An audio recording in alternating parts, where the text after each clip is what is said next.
श्री शिवाय नमस्तुभयम। दोस्तों, आप सभी लोग जानते हैं कि 25 नवंबर 2024 यानी सोमवार को पड़ रही है मार्गशीर्ष महीने की दशमी तिथि।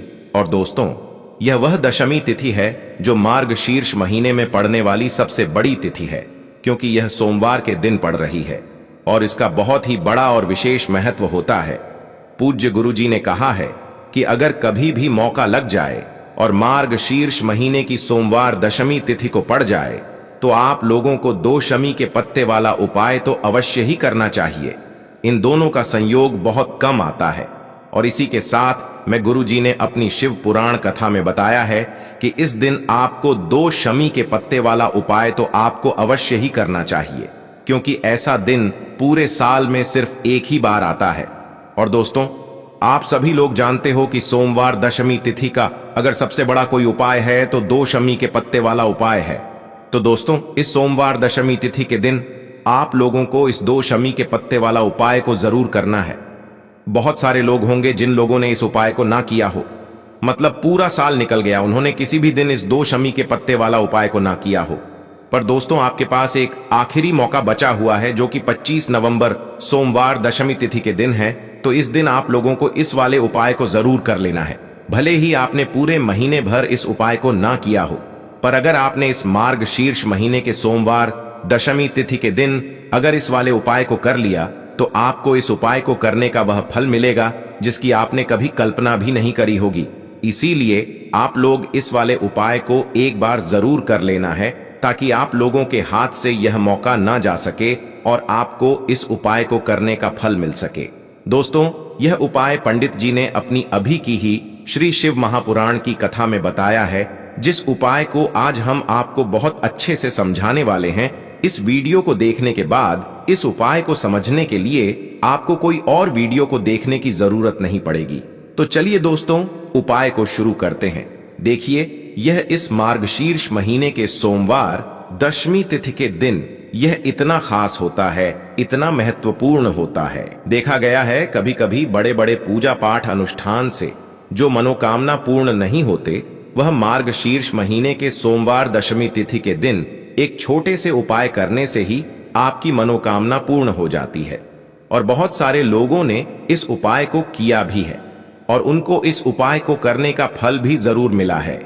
अगर आप लोग भी इस उपाय को करना चाहते हैं तो आप इस उपाय को पहले अच्छे से समझ लेना, सुन लेना, उसके बाद करना। आपको इस उपाय का फल जरूर मिलेगा और इस उपाय को कर लेने से आपके घर में चाहे किसी भी प्रकार की दुख और समस्या क्यों ना चल रही हो, आपको उसका कारण भी नहीं पता है कि भाई यह समस्या किस कारण से चल रही है।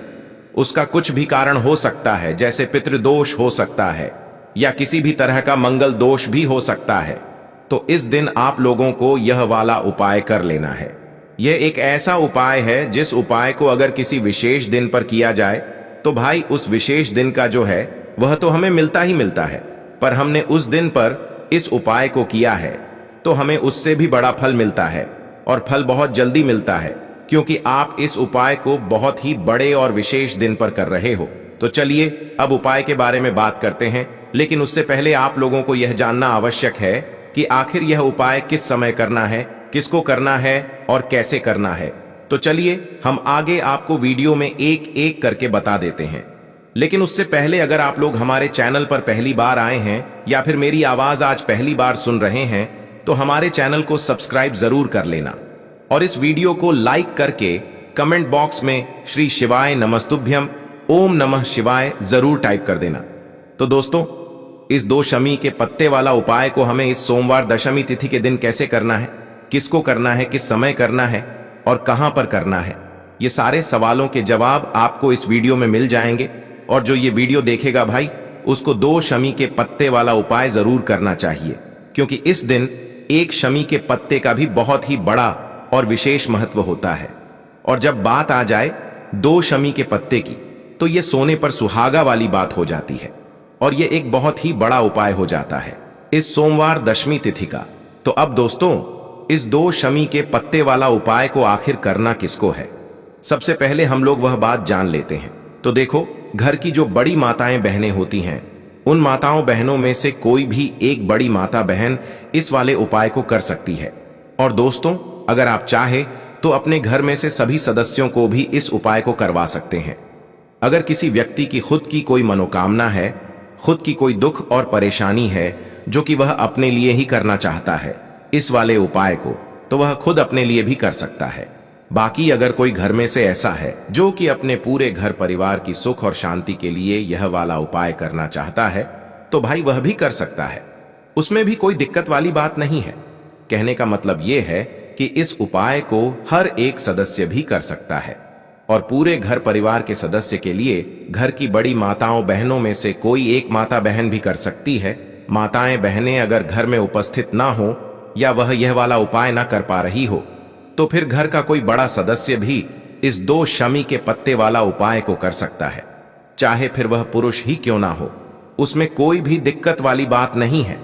अब दोस्तों, जो अगला प्रश्न निकल कर आता है वह यह आता है इस उपाय को लेकर कि आखिर इस उपाय को हमें किस समय करना है, सुबह के समय करना है कि शाम के समय करना है।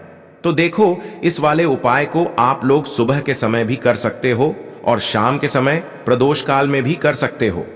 अब अगर आप पूछो कि भाई सबसे उत्तम समय कौन सा रहेगा इस 2 शमी के पत्ते वाला उपाय को करने का, तो हम आपसे बस यही कहेंगे कि इस उपाय को आप सुबह के समय करेंगे तो ज्यादा बेहतर होगा। बाकी अगर प्रदोष काल शाम के समय भी करेंगे तो भी अच्छा होगा, उसमें कोई भी दिक्कत वाली बात नहीं है। तो अब दोस्तों, जो अगली सबसे बड़ी और महत्वपूर्ण बात आती है वह यह आती है कि सुबह अगर हम उपाय को करेंगे तो हमें कितने बजे से लेकर कितने बजे तक के बीच में करना है, और शाम के समय प्रदोष काल में करेंगे तो हमें कितने बजे से लेकर कितने बजे के बीच में करना है। तो देखो, सुबह जितनी जल्दी हो सके आप उपाय को करने की कोशिश करना। बाकी अगर किसी कारणवश लेट भी हो जाओ, थोड़ी देर भी हो जाए, तो 10 या 11 बजे तक भी आप उपाय कर लेना, पर 12 बजे से ज्यादा देरी ना हो, ठीक है? इस बात का ध्यान रखना। उसके बाद में दोस्तों, अगर शाम के समय प्रदोष काल की बात करें, प्रदोष काल का जो समय होता है वो शाम के 6 बजे से शुरू हो जाता है। मतलब शाम के 6 बजे से लेकर 7 बजे के बीच का जो समय होता है, यह समय प्रदोष काल का समय होता है। तो आप इस उपाय को 7 या 8 बजे के बीच में भी कर सकते हो। मतलब शाम के 6 बजे से रात 8 बजे के बीच में आप कभी भी इस वाले उपाय को कर सकते हो, उसमें कोई भी दिक्कत वाली बात नहीं है। देखो, सबसे पहले उपाय की हम बात कर रहे हैं मनोकामना पूर्ति का। देखो, समझना, इस उपाय के लिए मात्र एक बेलपत्र लेना है और साथ में लेना है तांबे के पापात्र के अंदर चल।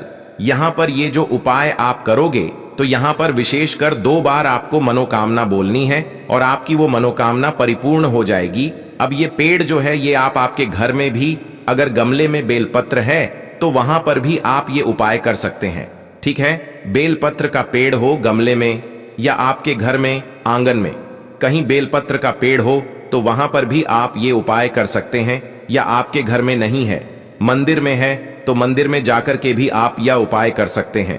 देखो, क्या करना है, बेलपत्र के पेड़ के वहां पर जाना है। आपको एक बेलपत्र का पत्ता लेना है और तांबे के पात्र के अंदर जल लेना है। बेलपत्र के पेड़ के नीचे आपको बैठना है। जब आप बैठोगे तब आपका जो मुख होगा वो होना चाहिए उत्तर दिशा की तरफ, ठीक है? उत्तर दिशा की तरफ मुख करके आपको बैठ जाना है, ठीक है? अब आपको क्या करना है, आपका सीधा हाथ जो हथेली है, हथेली के ऊपर आपको बेलपत्र रखना है। अब जब आप बेलपत्र रखोगे तो डंडे का हिस्सा आपकी तरफ होना चाहिए और पत्ती का हिस्सा बेलपत्र के पेड़ की तरफ होना चाहिए, ठीक है? और उसके बाद क्या करोगे, देखिए, ध्यान रखना, बेलपत्र का जो पत्ता है वो कहीं से भी कटा फटा नहीं होना चाहिए। अब आपको क्या करना है, आपकी जो भी कामना है, जो भी मनोकामना है, वो माता जगत जननी मां जगदंबा से आपको कह देना है। 2 मिनट तक आपको श्री शिवाय नमस्तुभयम का जाप करते हुए वहां पर आपको बैठे रहना है। और आपने सबसे पहले मनोकामना बोली माता अमां जगदंबा को, फिर उसके बाद श्री शिवाय नमस्तुभ्यम का 2 मिनट तक जाप करा। फिर अब इस बेलपत्र को बहुत ध्यान से समझना, इस बेलपत्र को वहीं पर भूमि पर आपको रखना है।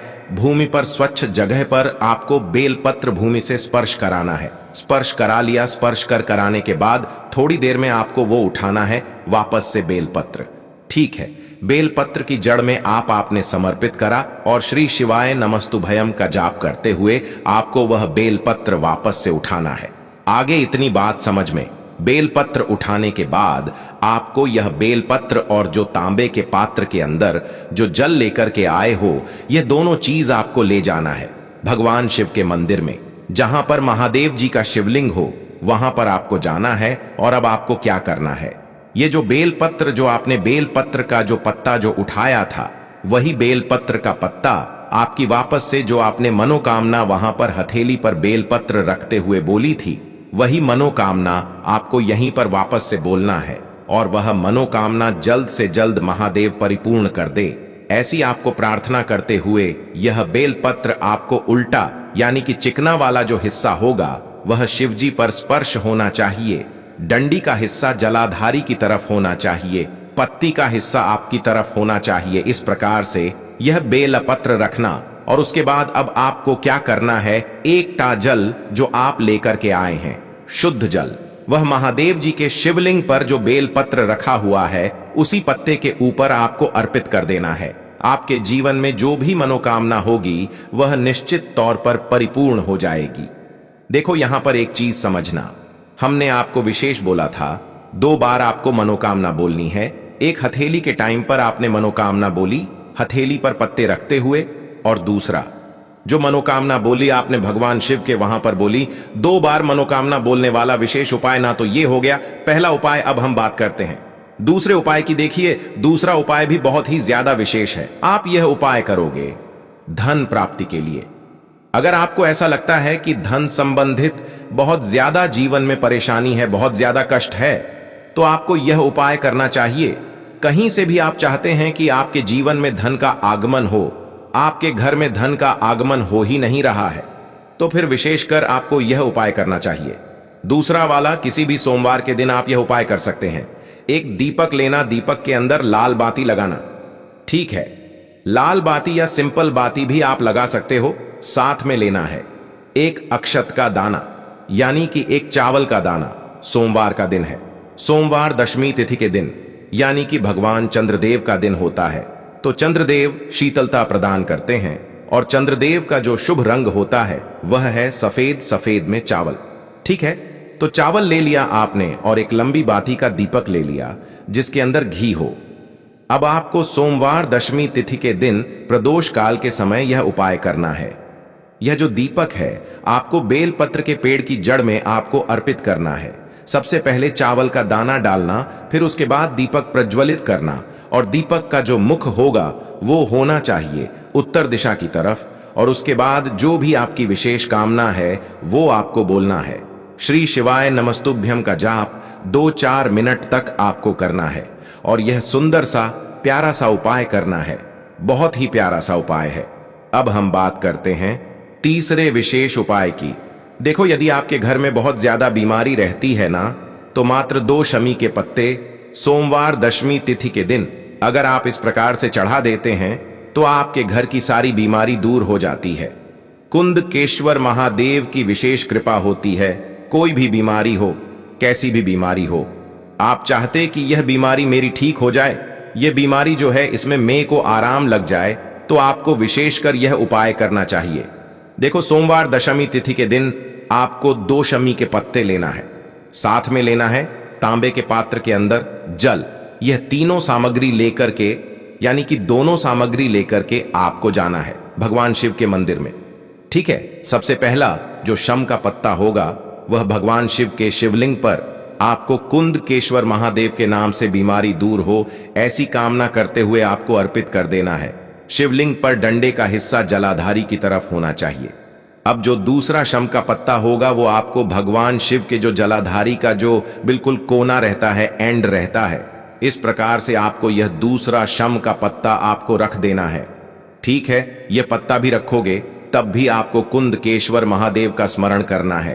अब ये जो तां का पात्र है जिसके अंदर जल है, यह आपको भगवान शिव के शिवलिंग पर जो शम का पत्ता है उसी के ऊपर आपको श्री शिवाय नमस्तुभ्यं का जाप करते हुए कुंदकेश्वर महादेव की विशेष कृपा हो ऐसी कामना करते हुए बीमारी दूर हो जाए, ऐसी कामना करते हुए आपको पूरा जल अर्पित कर देना है। जैसे ही जल भगवान शिव के शिवलिंग से जलाधारी के वहां से निकलेगा, वैसे ही आपको वहां पर आपका हाथ रखना है। थोड़ा सा जल अपने शरीर पर, अपने नैनों पर आपको छिड़क लेना है। कुंदकेश्वर महादेव के नाम से यह उपाय और केवल सोमवार दशमी तिथि के दिन आपको करना है। और आप यह उपाय करोगे तो आपके शरीर में शीतलता आएगी, आपके शरीर के अंदर आपको आराम मिलेगा। तो ये हो गया तीसरा उपाय। अब हम बात करते हैं चौथे उपाय की, अंतिम उपाय की। बहुत ही प्यारा सा उपाय है। देखो, अगर आपको ऐसा लगता है ना कि अगर आपके घर में बहुत ज्यादा क्लेश है, बहुत ज्यादा ग्रह क्लेश है, पति पत्नी में बहुत ज्यादा लड़ाइयां चलती हैं, बहुत ज्यादा विपदा आपके जीवन में है, बहुत ज्यादा आपकी जो परिस्थिति है वह उल्टी चल रही है, आपके घर में बहुत ज्यादा लड़ाई झगड़े होते हैं, ठीक है, तो आपको यह उपाय करना चाहिए। देखो, यह उपाय बहुत ही ज्यादा आसान है। एक कटोरी लेना, ठीक है, सोमवार दशमी तिथि के दिन ही किया जाता है। यह उपाय एक कटोरी लेना, उसके अंदर हरे साबुत मूंग रखना, ठीक है। साबुत मूंग खंडित नहीं होने चाहिए। साबुत मूंग मतलब जो गोल गोल पूरे आंखें मूंग होते हैं ना, वो आपको रखना है, ठीक है। इन्हीं के ऊपर आपको एक टुकड़ा गुड़ का रखना है और इसी के ऊपर आपको एक बेलपत्र रखना है। हो सके तो सभी घर वालों का इसका स्पर्श करवाना, ठीक है। और उसके बाद स्पर्श करवाने के बाद आपके घर से ही आपको ये लेकर के जाना है। और जहां कहीं भी नंदी जी दिखे, नंदी जी को आज के दिन, सोमवार के दिन, किसी भी सोमवार दशमी तिथि के दिन अगर कल करना चाहते हैं तो कल कर लीजिए, नहीं तो आने वाले किसी भी सोमवार के दिन यह उपाय कर सकते हैं। आपको नंदी जी को यह खिला देना है। और आपकी जो भी परेशानी है ग्रह क्लेश से जुड़ी हुई, कि या हमारे घर में बहुत ज्यादा लड़ाई झगड़े चलते हैं, पति पत्नी में लड़ाई है, भाई बहन में लड़ाई है, भाई भाई में लड़ाई है, तो ये लड़ाई दूर हो जाए, ऐसी कामना करते हुए ये प्यारा सा उपाय करना है। ये आपको खिला देना है। आपकी जो भी परेशानी होगी वो नंदी महाराज की विशेष कृपा से दूर हो जाएगी। तो दोस्तों, यह थे पूज्य गुरुजी द्वारा बताए गए कुछ बहुत ही खास उपाय। अगर आपको जानकारी अच्छी लगी हो तो वीडियो लाइक करिएगा। मिलते हैं फिर एक नए वीडियो के साथ। श्री शिवाय नमस्तुभयम।